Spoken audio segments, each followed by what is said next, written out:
Welcome to the Windows Computer and Technology channel, and as we start the year, the first 0-day exploited in the wild flaw has been updated and fixed by Apple.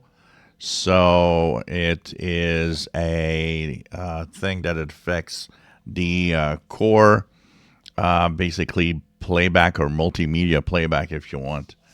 It actually carefully crafted file or media could simply make the elevation of privilege to higher level where you could do anything with the device.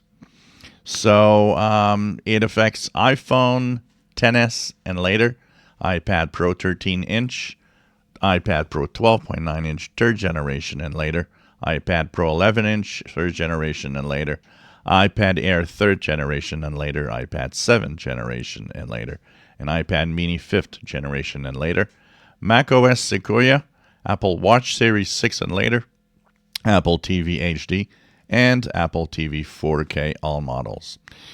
It is to note that Apple thinks that this flaw is also pretty much exploitable on every device that is older that has no updates, which means that if you are using a device that doesn't have updates anymore and that Apple doesn't update, you might be in for some security flaw problems with this 0-day.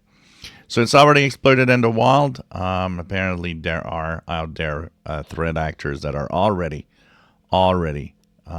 using it to try to get into your Apple devices. So update your devices to the latest version as soon as possible to stay safe. If you enjoy my videos, please subscribe, give us thumbs up. Thank you for watching.